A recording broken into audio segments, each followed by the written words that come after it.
Well, we are all told to learn from our mistakes, but have you ever profited from one of your mishaps? It's a delicious dilemma that might have just been the turning point for a small local brewery.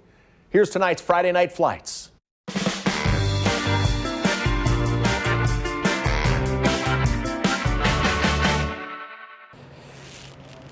It's pretty small space. Welcome to the Border Brewing Company. Had to make use of every square foot. We are a smaller craft brewery. But does size matter when it comes to making beer? I don't know if it matters. Eric Martin says there are big advantages to being small.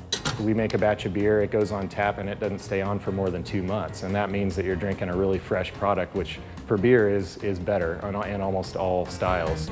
A home brewer at heart, Martin's love for suds was so strong, he gave up his job as a chemical engineer with Black & Veatch to start Border Brewing in 2015. I convinced my wife that she was in on it, so she's kept her day job through this whole thing and helped us pay the bills, but she was always very supportive of me in this endeavor. Martin's wife, Tracy, is a co-owner. He says they worked so hard to start the brewery that they nearly burned out. That's when he phoned a friend. I called Kelly and I said, hey man, I could really use some help. How do you feel about coming in once or twice a week? And that slowly developed into he's now our full-time brewer.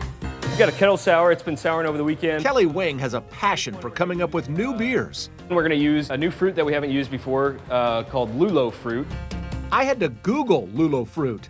Turns out it looks like an orange. Yeah, look at that. And a little like a lime on the inside. Fresh off the vine. To top it off, Wing is adding fresh hops grown in his backyard to give it a uniquely local flavor. We'll add some weight to it. We'll wet hop this in the fermenter. Wing isn't afraid to take chances, even though he says beer drinkers can at times be brutally blunt. We did a series of experimental IPAs, and one of the reviews was, "Quit experimenting, these things suck." So, but that's just, one person's mouth on behind the keyboard. You'll find Border near 18th and Oak in what's become known as Brewer's Alley in the East Crossroads, where there are now 6 breweries all within walking distance. The building they're in has some fun history. Built in the 1890s, it housed a small church before Border opened up, and they've heard wild stories of what was here during the Roaring 20s. There was a speakeasy upstairs that got shut down by the federal government, by the FBI. All right, good to go. I would love to see this beer in all liquor stores around Kansas City. As for the beer here, a brew called Strawberry Blonde is their top seller.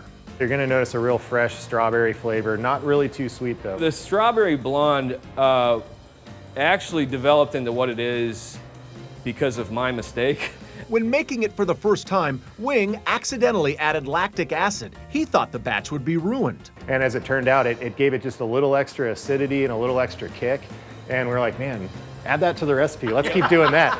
So every once in a while you make a mistake too, and it's like, we should have tried that all along. Oh, that strawberry tastes really good. And that tasty mistake deserves a big cheers. Cheers. Here's to Border Brewing.